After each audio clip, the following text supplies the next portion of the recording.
Thursday, April 4th, BYB returns to the Florida State Fairgrounds in Tampa, Florida for another hard-hitting night of bare-knuckle action in the patented Mighty Trigon.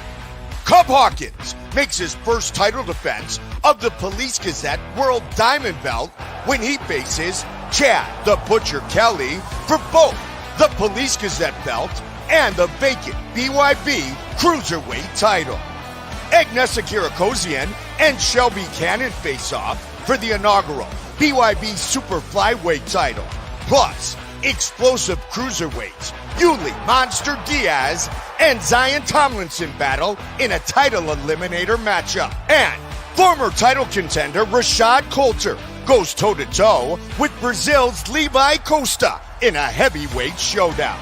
Catch these and much more. Visit BYBExtreme.com for tickets and information.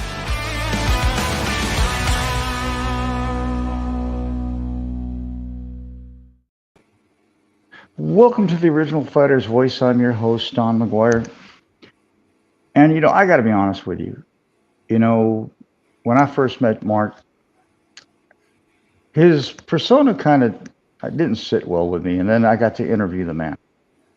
And after interviewing, I kind of gained a lot of respect for Mark. But still was a little unsure. And then we rolled into Denver for BYB 22, December 2nd. And I tell you what, even if you didn't like Mark the Shark Irwin, even if you couldn't stand him, you had to walk away a fan of Mark Irwin that night. Because I tell you what, I've never, in my 40 years in this industry, and I'm not kissing this man's ass, have I ever seen a man willing to go that far to retain his world title? Mark, first and foremost, welcome to the show. Secondly, take me to December 2nd. That fight right there created one of the most profound cards for BYB and BYB's history. That fight, that card put BYB on the map in a lot of ways. What were your thoughts? What are your takeaways after BYB 22? Well, first of all, it's an honor to be on the show with you here again, Don. Thank you for having me as a guest. As far as the takeaways from the fight, I'm tremendously honored and humbled by the reaction from the fans, the fighters, the organization, everybody.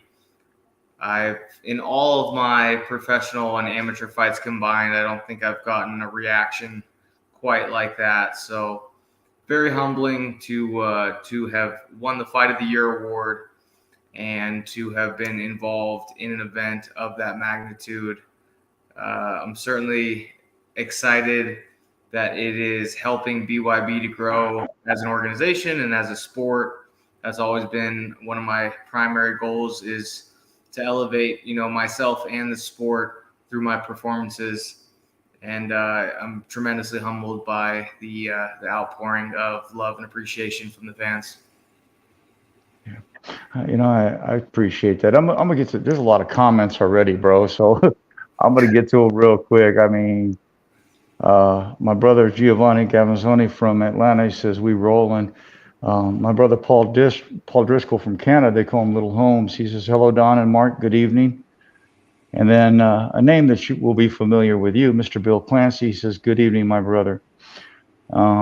He also says, Giovanni says, all heads must bow, yes, respect to Mark. Mark, the reason why I say it really didn't,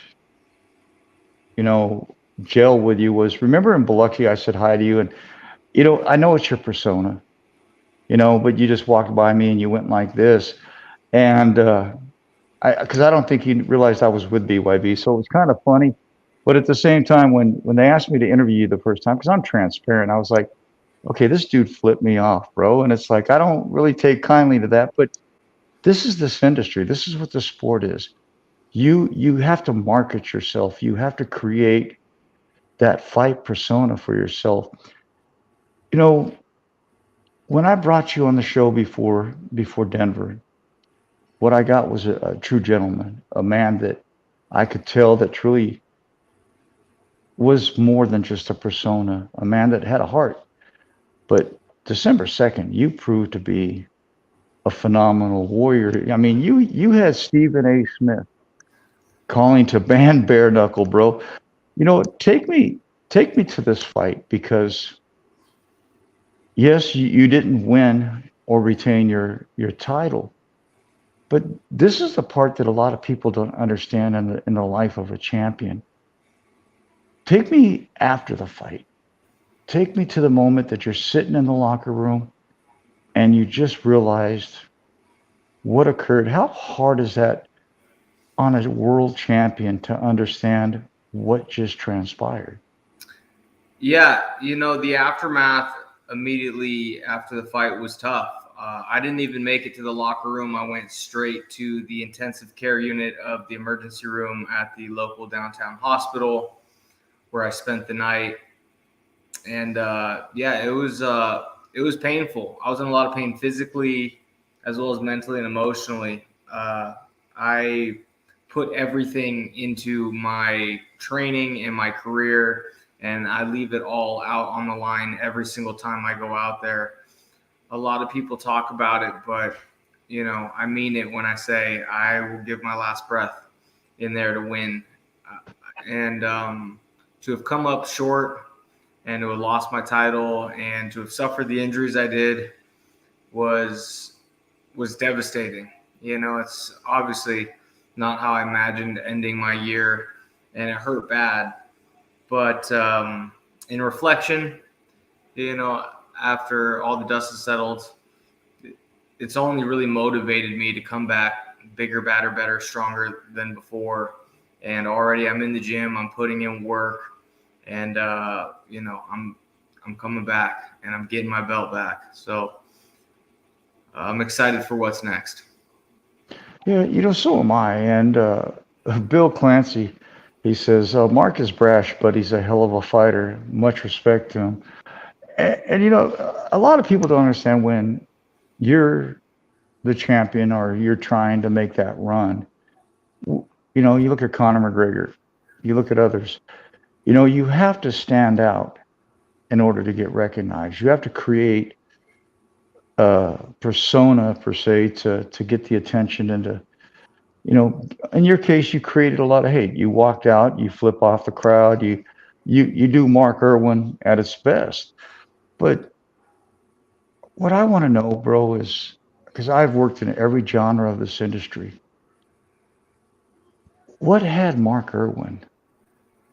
Well, I know it's the belt, but it amazed me when you reached in deep, deep into your soul and you wouldn't quit. When a lot of fighters would quit, Mark Irwin came back harder, came back stronger. You had a broken jaw. And I've said this before, and I'm sure you've heard it. It looked like a grenade went off in your ear. You had a hematoma that created an actual second head. You kept going when most fighters would have gave up. What is that in the heart of Mark Irwin? Yeah, I guess I'm too stubborn for my own good. But like I said, I give everything I have to my training. I give everything I have to the sport and to the game. And I lay it all out on the line. And I make an agreement with myself before every fight that there is nothing I won't do to ensure the victory. And I pride myself on that. It's a tough business, and it takes a lot out of you. And I'm very proud to be able to say that I give more than most in a sport where, they give more than most. Yeah. How hard is it? Because most people don't understand, but how hard is it for a world champion to pick yourself up? Yeah, the thing about this game, it's incredible highs and brutal lows. And, when you're up, there's no feeling like it. And when you're down, it's as hard as anything could be. But this sport is not for the faint of heart. And if it was easy, everybody would be a world champion and everyone would do it, but it's not. Yeah. I've been watching your training. I've been watching your workouts. Your dedication is second to none. Even if people don't like you, they can't deny your dedication. They can't deny the persistence. Adversity creates another side of us, and I know you want that belt back. But see, along that line comes the Josh Oxidines, and everybody else. How does it feel knowing that the Gigliottis, the Oxidines, all of them are now not only gunning for your slot, but also gunning for the world title in your division? Well, everybody comes into this sport and this business with aspirations of being the champion, but there can only be one. That's why it is so respected and revered. There's a lot of great fighters in this organization, in this weight class. I have a lot of respect for all of them.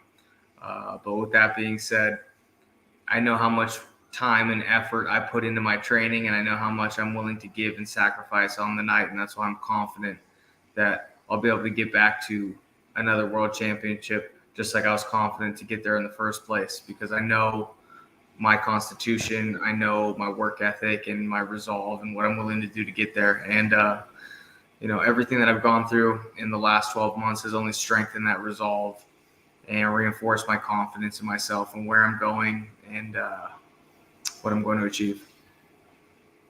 I dig that. I'm going to get through a couple more comments and then we'll get going. Another brother from Canada, Brian Halderson, says, "Hey, Bill Clancy says you're a showman and a gentleman."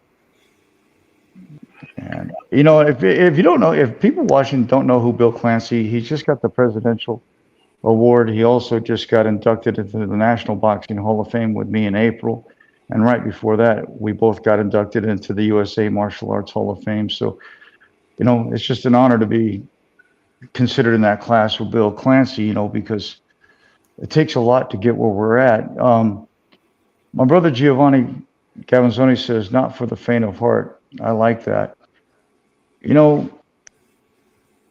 That was a brutal fight, but it had its intensive purposes. How did it humble Mark Irwin? That's a good question. I guess it being my first professional loss certainly can be humbling. It's not a fight we felt like we lost. We felt like there were no losers in that fight. We felt like we did enough to win the decision, but sometimes it goes like that. It was a close fight. It could have gone either way, respect to my opponent. But I've definitely, been humbled by the experience and the outpouring of respect from all the fans. And it's, I think, humbled me in the respect that it made me realize that I have more to give and I can do even more. And like I said, it's only strengthened my resolve and my commitment to my work ethic and my goals to get back to the top. Okay. We're gonna play a short clip and then we'll be right back. What happens when a 21-year-old has a shot at becoming the youngest boxing champion in the world and does this to his opponent in the process? That was the case in this lightweight title fight at BYB 22 when the young Julio Tenori faced off against the 35-year-old reigning defending lightweight champion Mark the Shark Irwin. In the first two rounds, the young Tenori went into full attack mode, providing that no shark can scare him. When Mark Irwin answered back with punches of his own, we knew that we had a fight of the year contender on our hands. With 1 minute left in round 3, Mark Irwin dropped Julio Tenori and the crowd went wild. But the Shark wasn't done yet.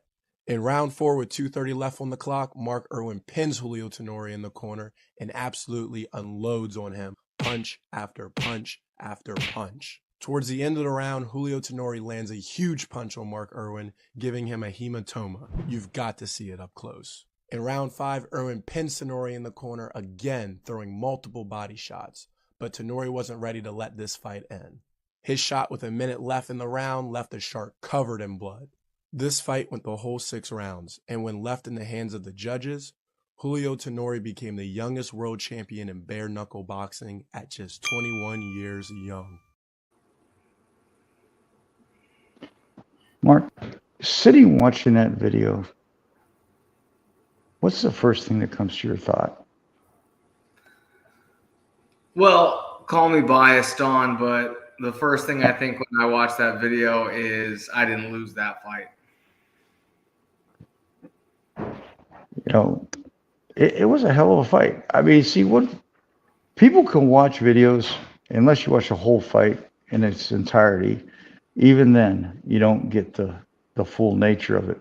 Of course, I was sitting right trigon side, so, you know, what they don't show is Tenori getting dropped. You know, it was a back and forth the whole fight. I still sit back to this day, and I wasn't the biggest bare knuckle fan in the world until this event. That whole card from start to finish was fire, but the war between you and Tenori instilled my thought with bare knuckle in my heart. I still sit back. I talk to my friends. I talk to everybody to this day. I talk to legends in this sport, and I say, what is it about holding and keeping that belt that you will walk over coals, that you'll run across razor blades to keep it, I mean, nobody knows what goes through a champion's head. Take me through some of the thought processes as that fight was going on. You knew that it was a war, but you refused to give up on that belt. What is it in the heart of a champion that had you refusing? Well, to be in the World Champions Club is very exclusive. You know, it's not something that you can purchase. It's not something that can be given to you. It's something that has to be earned in blood, sweat, and tears. And I think that's what makes it so revered amongst us fighters. It's the ultimate prize. It's the recognition of being one of the very best on the planet, maybe one of the best ever. And ultimately, we all get in this sport to be like our idols that inspired us to begin with, you know, to pursue greatness and to carve out our own legacy.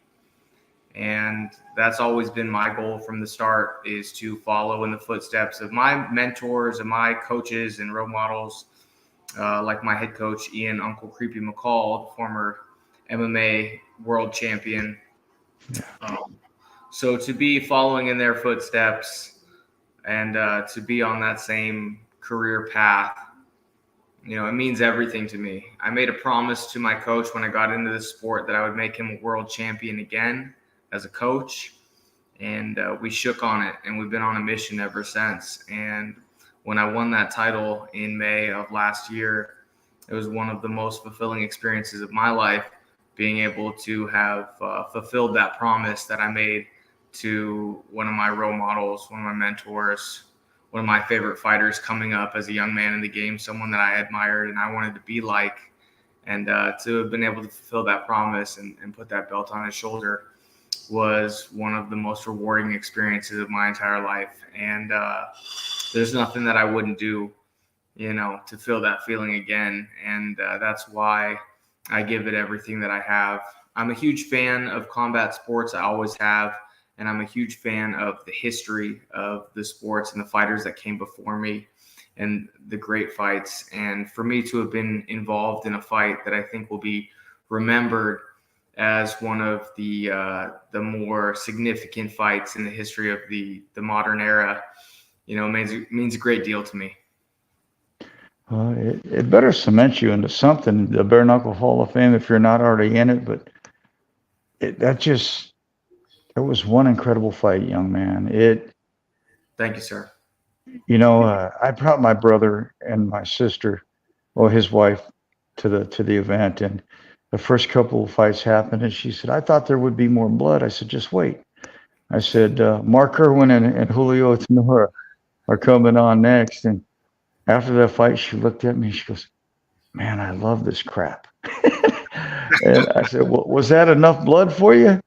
You know, that that fight will go down in BYB history. Well, it got you the fight of the year. You know, we were all talking about it after it happened. I remembered walking out with you, getting you in the ambulance, and then I had to, you know, this is how much of a war. And I don't think anybody's talked about this. I got you in the ambulance, but then I had to go back and I had to get Julio Tenori on the table, and then I had to hurry up and get him and his, you know, ride back to where he needed to go because Medina was on the table. So it was just like, don't think that Nori walked away from this unscathed. You know, everybody thinks that he didn't get hurt. I mean, I was out there when before the ride was getting taken to the hospital. The kid's hands look like sausages, bro. I mean, I think they're still damaged. oh, I that was just that was brutal, but that was the essence. That's the true essence of bare knuckle. You know, like my brother from Canada, Paul says, it was brutal, bro. It wasn't.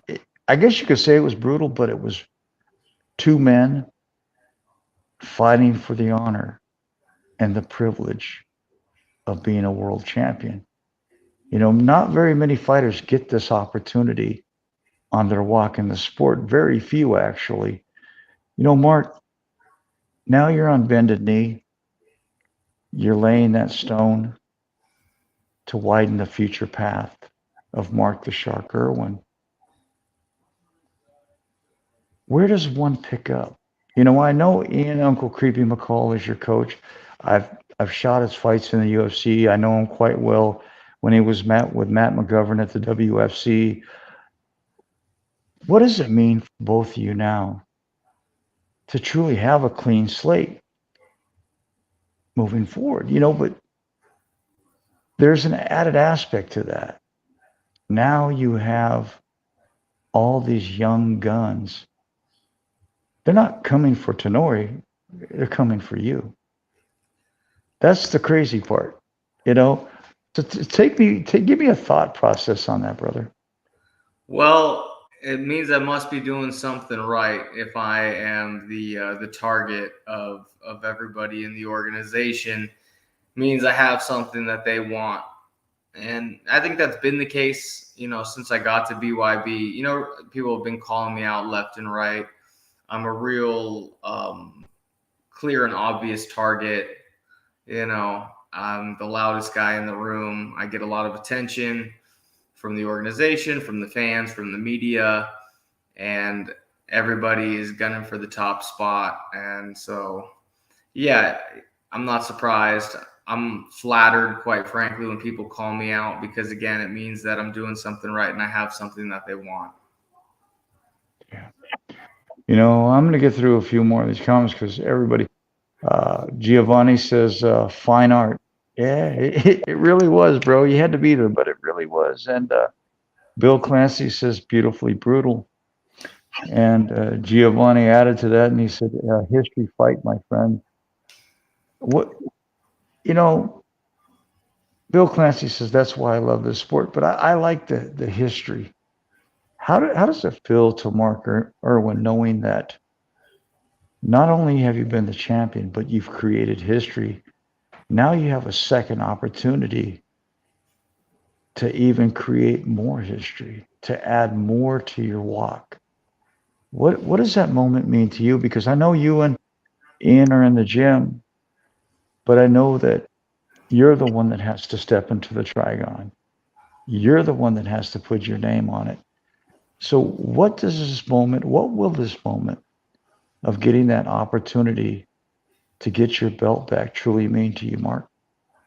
Yeah, it means everything to me. Like I said, I'm a huge fan of the history of the sport. I grew up as a kid watching old fights on VHS tapes, and my dad would tell me about all the history of the fighters and, you know, all the fights that they had in between and the rivalries and whatnot and the behind the scenes facts. So I grew up, you know, being a big fan of the history and the lineage of boxing and then mixed martial arts and now bare knuckle. And so to be involved in these big fights that will be historically significant in the long run means the world to me. Last summer, I was fortunate enough to attend the Bare Knuckle Boxing Hall of Fame induction ceremony, for which I won the President's Spirit Award. And it was incredible to be there with so many legends of the sport, like LT and Mike Goldberg and Paulie Malignaggi and Ken Shamrock and a lot of other, real notable names that were in attendance. We got to see there's a giant book that the president keeps that has all the records, wins and losses of all the fighters in the modern era. And I got to see my name in that book, with my wins, my championship win. And it was, one of the most rewarding experiences to get to be involved in that. And I'm really excited for the announcement of this coming year's awards. And I'm looking forward to going to the Hall of Fame induction ceremony again here in 2024. I couldn't be more honored. Now, how does this work? Was there a rematch clause in the contract? There was not a rematch clause. However, you can be assured that a rematch is coming, and it will be the biggest fight in the history of the promotion. And I can't wait to show everything that I've been working on and to outdo even that fight. Yeah. No, I'm gonna play devil's advocate because I have to. Let's say they don't give you that opportunity right out the gate. You've got Josh Oxendine, who is just chomping at the bit for Mark Irwin. If they don't give you a Julio Tenori rematch, would we see an Oxendine Irwin rematch? That's certainly another very appealing fight in the future. And I certainly don't think that chapter between him and I is closed. I think Oxendine and I will cross paths again. Whether that's next, after a rematch with Tenori, I can't say. That's a little bit down the road as it is right now. I'm really just focusing on getting back into training, get back into shape. I'm still several months away from being cleared to compete again. So that's my primary focus right now. And I let everything else sort itself out. But you can expect high profile rematches between Mark the Shark and Julio Tenori, as well as Joshua Oxendine. We're gonna go to commercial, and when we come back, I have some really unique questions. Here we go. Thursday, April 4th, BYB returns to the Florida State Fairgrounds in Tampa, Florida for another hard-hitting night of bare-knuckle action in the patented Mighty Trigon. Cub Hawkins makes his first title defense of the Police Gazette World Diamond Belt when he faces Chad the Butcher Kelly for both the Police Gazette belt and the vacant BYB Cruiserweight title. Agnesa Kirakozian and Shelby Cannon face off for the inaugural BYB Super Flyweight title. Plus, explosive cruiserweights Yuli Monster Diaz and Zion Tomlinson battle in a title eliminator matchup. And former title contender Rashad Coulter goes toe-to-toe with Brazil's Levi Costa in a heavyweight showdown. Catch these and much more. Visit BYBExtreme.com for tickets and information.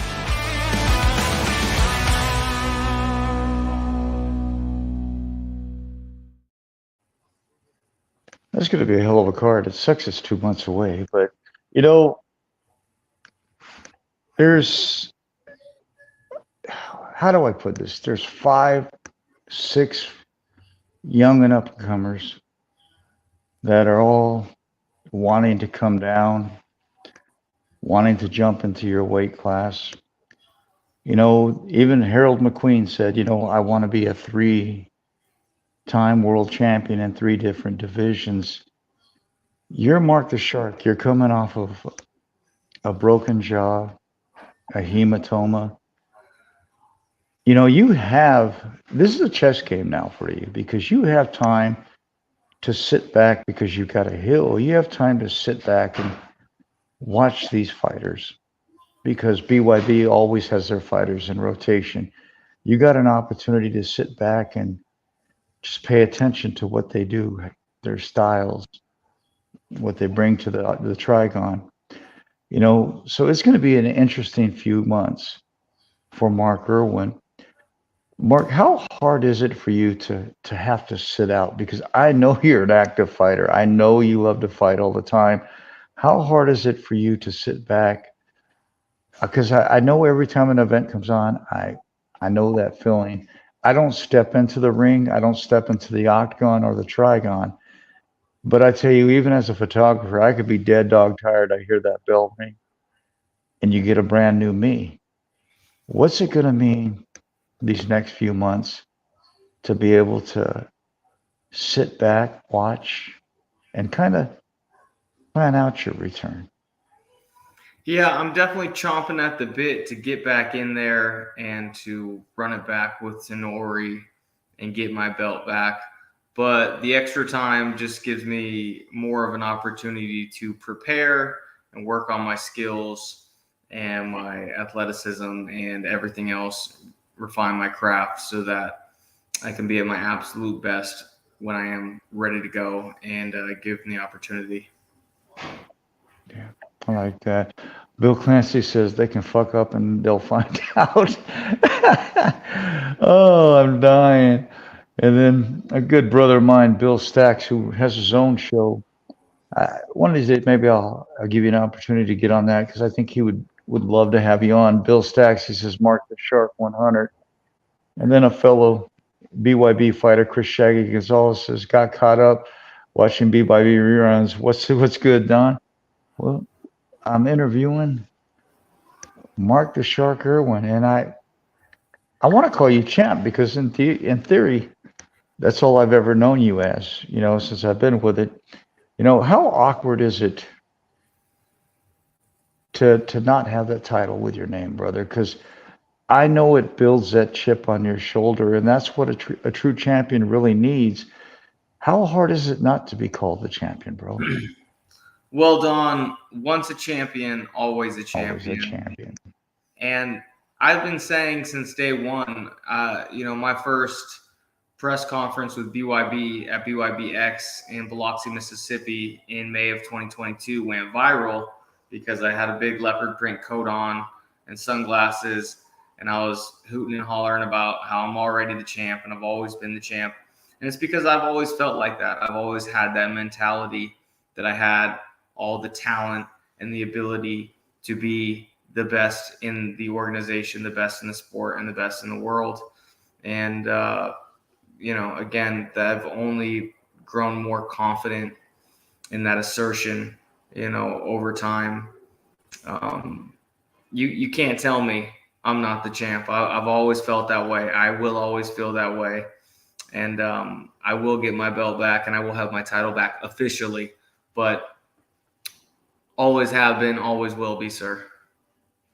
Yeah. Like one of my homies just said, you can't help but like you. And even though our relationship started off awkward, he's right, bro. It's like, and all these young guns have even said,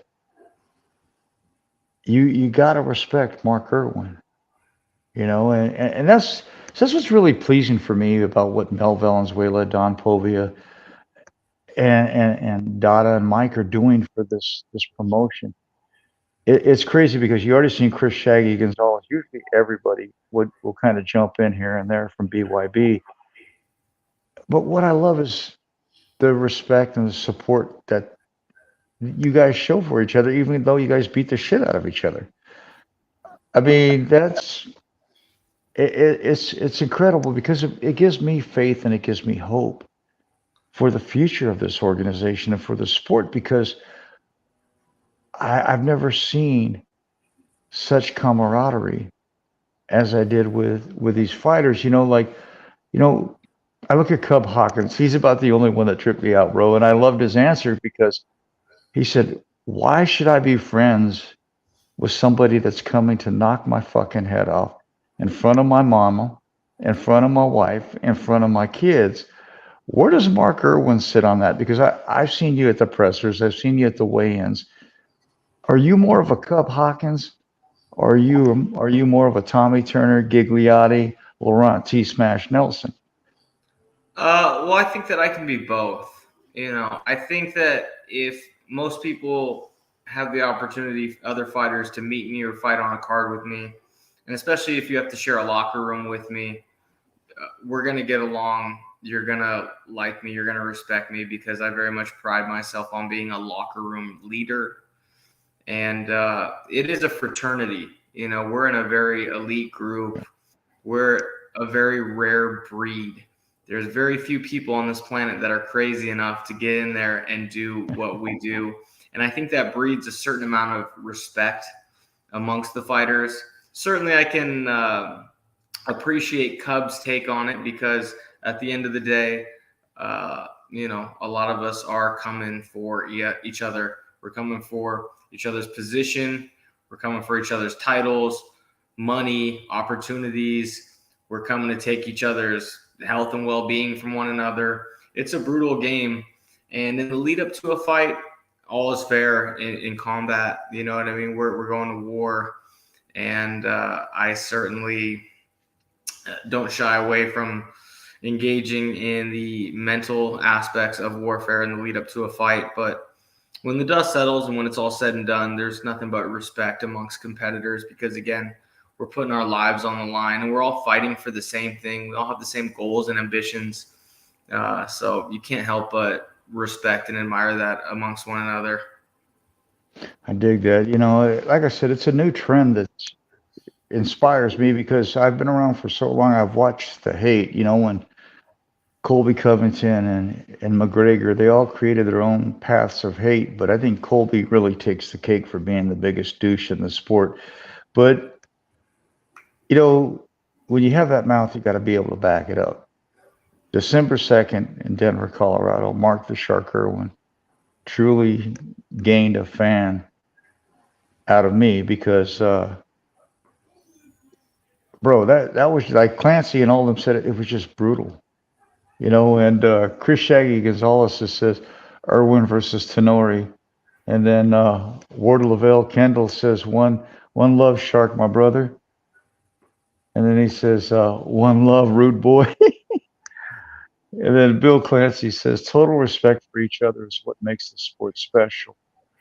I got to agree with him, man. It's like, and he adds, as Mike Tyson said years ago, we fight each other to feed our families. If you avoid fighting me, you're disrespecting me and preventing me from earning a living, disrespecting you and stopping you from feeding your family, bro. Because and custom my bro Gio says Customato at its finest.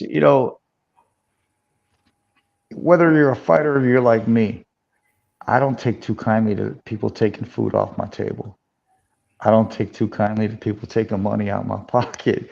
Whether I'm a fighter or a photographer, we're all here for the same intensive purposes.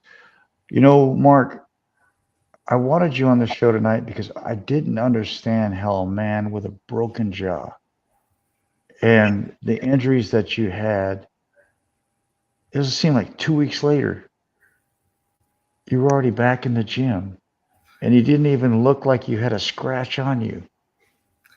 How deep did you have to dig, brother? Because yeah, you didn't have to have your jaw wired like Liam Mcguire did for a year, and then ultimately almost 3 years. I had to have mine wired for a year.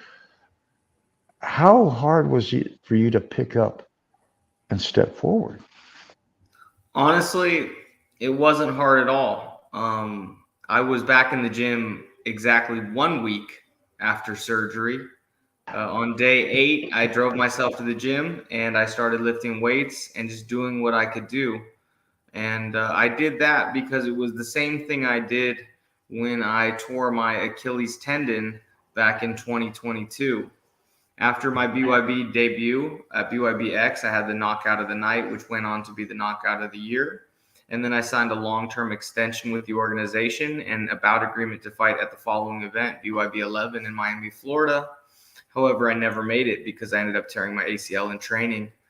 I had to get physical therapy for 2 months. Then I had to get 2 surgeries in a span of 3 weeks, after which I was on the mend. And it was exactly 1 week after my second ACL surgery. I drove myself to the gym and I did what I could do, which was sitting in a chair and lifting dumbbells, with my arms, because that's the only way that I was going to get back to where I wanted to go, which was to a world title. And I had set that goal and I wasn't going to, lay off of it. So I knew that the sooner I get back in the gym, the sooner I'll get back on track and the sooner I'll be, towards my goal, which is winning a world championship and being the best in the business. So, you fall off the horse, you pick yourself up, you dust yourself off, you get back on it. That's all you can do, is do what you can do. And I've always prided myself on doing everything that I can do. And that's what's enabled me to get to these positions and these opportunities. When I fought for the world title the first time, it was 7 months after my ACL surgery, which is cutting it very close as far as that's concerned. It's not recommended that you even resume training until 6 months post-op. But I was determined, and I know that I'm very blessed to get these opportunities, and you never know when will be your last opportunity. So I really value and appreciate all of the opportunities that I've gotten in this sport, and I seek to make the most of it. So getting back in the gym, getting back to work is easy for me because that gets me to where I want to go. Amen. I kind of asked you this in a redundant way, but when you sit back now and we rehash December 2nd, I know thoughts are running through your head. If you had to state one of the greatest takeaways from this, and I'm sure people are going, why is Don asking him what the greatest takeaway? You understand where I'm coming from, but what is the greatest takeaway that Mark Irwin learned from December 2nd? I think the greatest takeaway for me, I learned a lot about myself. Nothing I didn't already think or believe, but I proved it beyond any shadow of a doubt, exactly how far I'm willing to go in this game to achieve my goals. And, knowing that I'm able to go to that level and to go to that place only, again, reinforces my confidence in myself and my abilities. I know that I'm never going to quit on myself. I'm never going to give up. I'm never going to stop trying to find a way to win. And that's one of the things that makes me special. And it's one of the reasons I've been as successful as I have been to this point, is because I don't doubt myself. I don't quit on myself, and I don't stop. I love that because, I was going to say, Mark, now is a new chapter. You open up the book to an empty page. What words would Mark Irwin put on that first line in the new paragraph? Savage. That's relentless. Yeah. Determined. Yeah. Unrelenting. And nobody can deny that. Nobody. See, that's the thing. A lot of people will say, well, he lost. Yeah, but you know what? Physically, it looked like he lost the fight. And I'm not going to dispute that with anybody. But to say it wasn't an out and out frickin' war, and to say that both of you just didn't give everything that you had, that God gave you to give, would be an out and out lie. Both of you went into that trigon and tried to kill each other. That is the honest to God truth. That's the best way you could put it, because when you dropped him in the second, bro, and he landed flat on his back, I thought the fight was over. He stood up. Yeah, and yet here we go, and I want to ask this question personally for myself. You're in the middle of the fight. you guys are just ripping each other apart. What what do you feel? What goes through the head at that moment, bro? Yeah, it's a lot of adrenaline, a lot of chaos and craziness going on inside of that ring. For me, I really just try to compartmentalize and focus on the task at hand and then trying to find a way to achieve that goal. I knew that there was something very wrong with me physically during that fight because I could feel it. However, I didn't ask my corner, they didn't tell me, and I couldn't see it. So when I first realized that there was something very wrong with my head, that I had suffered a pretty terrible injury, my first thought was, and I remember very clearly thinking to myself, there's something wrong with you. There's nothing that we can do to fix it right now. They'll deal with it after the fight. Focus on winning this fight. And after that thought, it didn't cross my mind again because I was locked in on the task. And when I'm training for a fight, part of my preparation is, physical, working on my skills, working on my strength and conditioning, but a big part of it is mental too. And I very much like to think that in one way or another, I very much hypnotize myself. There is only the task, and that's what allows me, I think, to keep myself in it mentally, is I don't get bogged down with thoughts and concerns about anything other than winning the fight. Chris Shaggy Gonzalez says you're a real savage to keep moving forward, brother. Godspeed and respect. But where is it? Giovanni says, Mark, you're an inspiration, my friend. And a brother of mine out of Canada says, I think you were robbed. What is a thought premise from you, Mark, on that aspect? I mean, from my perspective, and I'm biased, but myself and my team felt like we won at least 4 rounds of that fight. I would have been okay with a draw, but ultimately that's the fight game. And in a close fight, it can go either way. Sometimes it goes your way, sometimes it goes the other way. Those are the breaks. Ultimately, I always say you can't get too upset when, one person wins a close fight, because it was a close fight. As you alluded to earlier, I incurred quite a bit of physical damage on my face, and I think that had a big influence on the judges. And I understand that, so I take it in stride, and I just am that much more resolute to have a more definitive performance next time, and then not leave it to the judges for them to decide my fate. Amen. You little guys can bang, bro. I ain't gonna lie. Y'all can bang. You had Stephen A. Smith hating on you. You had a lot of people saying that they need to ban bare knuckle, and that shows to proof. They say all publicity is good publicity, whether it be bad or not. But I'll say it in my heart. I don't know if Mike agrees with me or Dada or whatever, but I still feel that was the beginning to a great thing for BYB. I believe BYB 22 truly cemented BYB's name in bare knuckle history because of every fighter on that card showed up, shelled out, and you got fight of the year. But I think Ward Lavelle Kendall says it best. He says, Mark, you have set the bar or tone for all of us animals.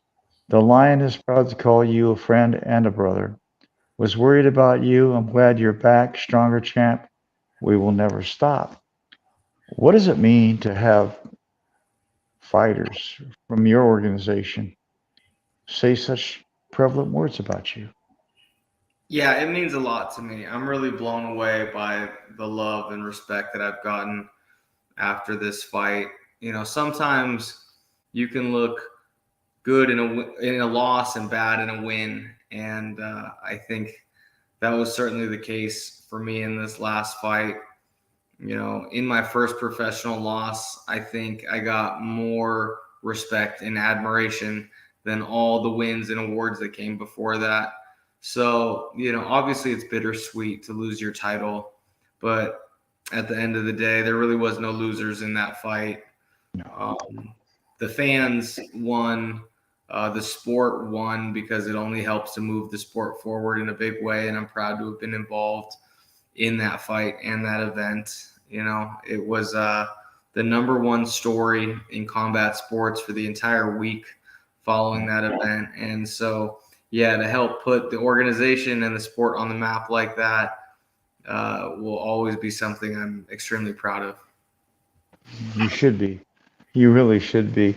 You know, that was one of the best wars. I've from Pride to the WEC to the UFC and boxing with Showtime, HBO. I mean, yes, they're different genres, but the intensity was just that was incredible. Like I said, I became a true fan of bare. I mean, I like it, but I wasn't a true fan. But that's one thing I will say, brother. You and Julio made me a true fan of bare knuckle that night. That was just incredible. I walked away from that night just speechless. You know, we were all looking at each other, and go fight of the year, fight of the year, and it's just, you know, to sit there and be a part of this has been an honor. You know, to see what Ian McCall and you have built and created and are going to regain and bring back tenfold to BYB. You know, I know I might be an ass for calling this. Like I said, we kind of brought it up earlier, but out of the 5, and you know the 5 that are calling and gunning for you, if you had a choice, if you didn't get the rematch right off the get, if you had a choice, who would Mark like to step in there with first? Well, quite frankly, Don, it doesn't matter to me. I'm not the matchmaker, and I really don't concern myself with those things. My ultimate goal is higher than any one particular person. My goal has always been to win the championship, and it doesn't matter who has it, and it has nothing to do with who has it. It only has to do with the fact that I'm concerned with being the best in the world and being the champion. So that's ultimately my goal. So I don't really bother with calling people out, trying to call my shot. The only thing I'm calling for is the belt.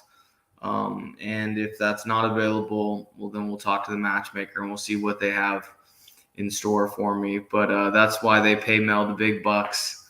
And I certainly wouldn't want to step on his toes, you know, trying to do his job for him. So, yeah, we don't want to mess with his taco allowance, bro. Taco, I like giving Mel crap. You know, he's a good dude. But, you know, I'm going to put up a comment here. This is why BKFC can do whatever. But this is what I love about BYB.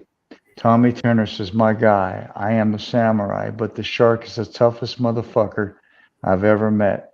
Meet you back at the top, bro. Much love, Brother Donna. How does that, where does that sit? Because that's got to feel good for you. Yeah, I'm a huge fan of Tommy Turner.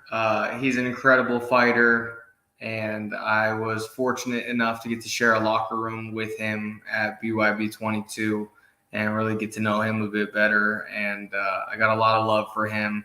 And so to get that kind of respect from a fighter of his caliber certainly means a lot to me. And I know he's got some big things in store for him, and I'm excited for him. I can't wait to see him in those opportunities, and would definitely look forward to sharing another card with him here in 2024. Shout out to Tommy the Samurai Turner. Much love, Tommy. Yeah. He was, correct me if I'm wrong, but he was the first fight that night in Denver. And kid's got some talent, man.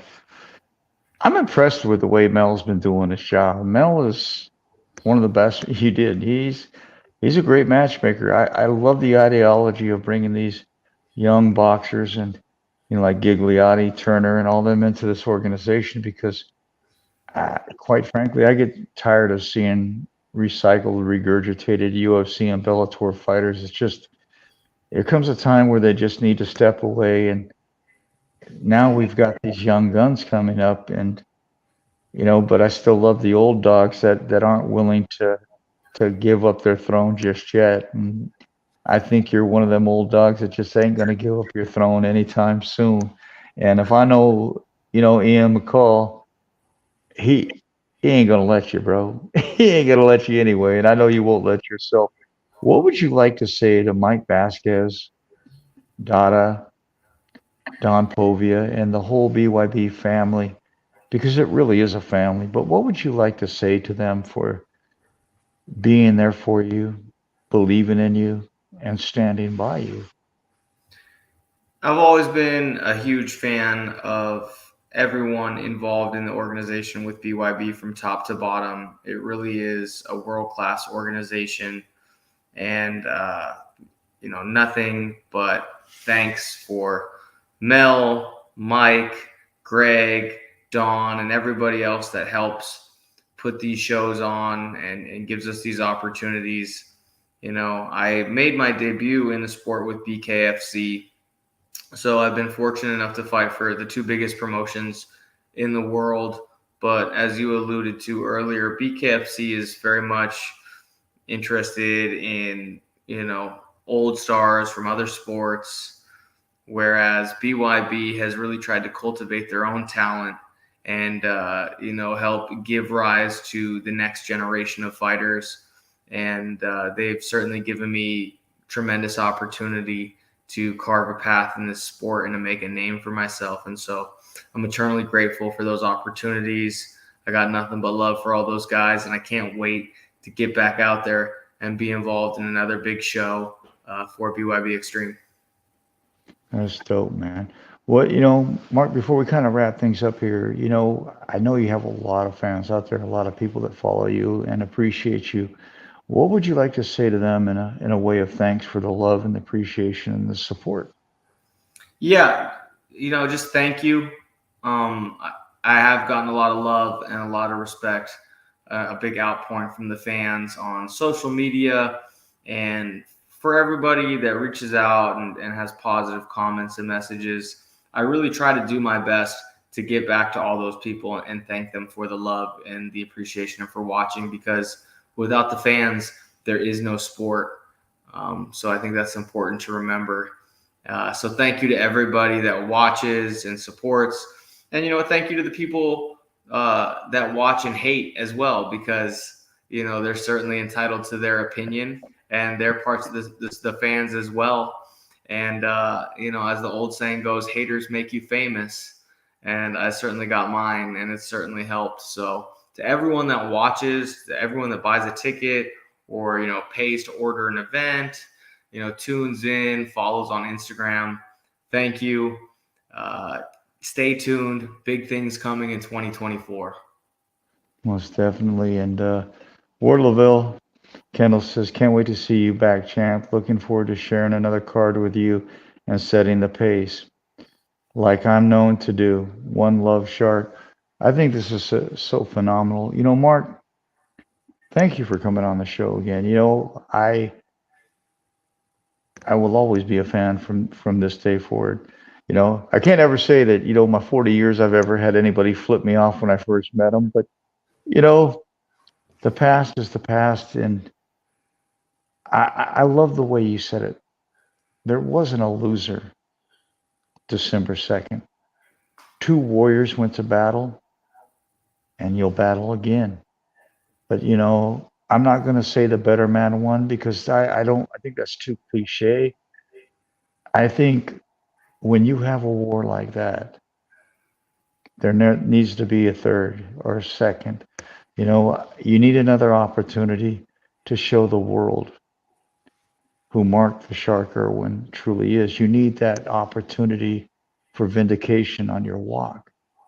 So Mel, if you're listening, please, I'm dying to see this fight again. Everybody can say what they want, but I'm dying to see this fight. And my brother out of Canada says, best of luck on your next battle. I'm right there with him, brother. You've made me a fan. You truly have. And I'm not a fan of many. I'm really not. I don't think because you wear a belt and this and that, I should kiss your ass. personally, you're no better than me. You know, people, we walk side by side with each other, but you truly have made a fan out of Thank me. And well, you earned it, bro. You really did. You truly earned it. And keep showing the world that you're not a quitter, because you certainly have proven that time and time again. And I know when you come back, you're going to show the world what it's really about. With that being said, I'm going to hand the mic to you. If you have any sponsors, friends or family, or anything you'd like to add to the show, brother, the floor is yours. Yeah, absolutely. Thank you for having me on, Don. It's been a privilege. I'd be happy to come on anytime you want me to come on the show. I love chatting with you. Thank you for all the kind words. Thank you to the organization, BYB, everybody involved. Thank you to my sponsors, CBD Health Solutions, the OC Fight Doc, Dr. Kessler, Massage Matters, Restore Hyper Wellness, Tough Teeth, Accounting Your Life, and all my other incredible sponsors, Dryman Products, Man Butter. Yeah, you know, it takes a whole village, and I'm blessed to have a lot of good people on my team and in my corner. So thank you to everybody that supports and is on the mission with me, and stay tuned because I'm coming back in a big way in 2024. Amen. The comeback's going to even be that much sweeter. I appreciate you, my brother. God bless you. Have a good night. Appreciate you. Man, I tell you what, if you haven't seen Irwin versus Tenori, BYB 22, go to YouTube, look it up. You're gonna see a crazy, crazy fight. Um, now whoever's on here still, I believe, what is the 20th?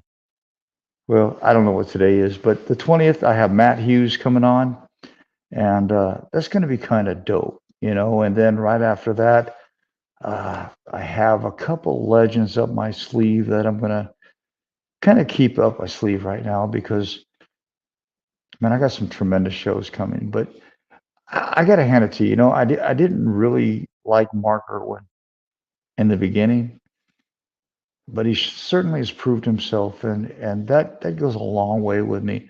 Now it's going to get really unique and interesting. I would like to see him get a rematch with Tenori.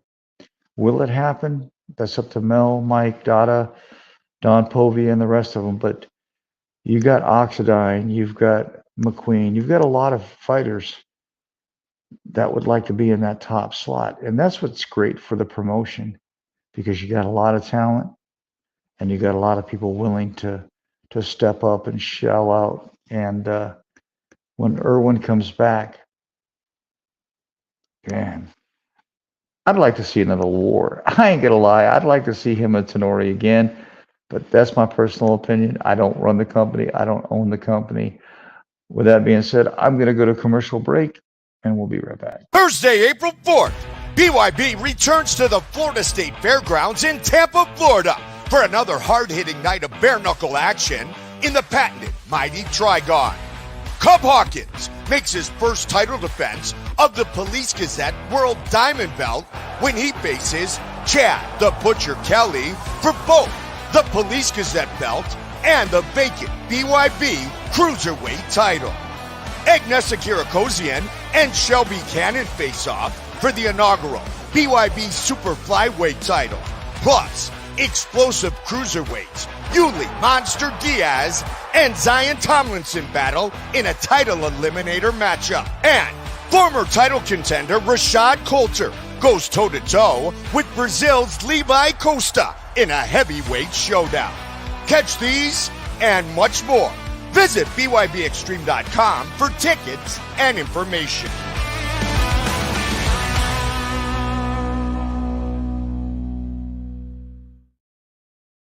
That is going to be one tremendous card. I can't wait. I'm going to Florida.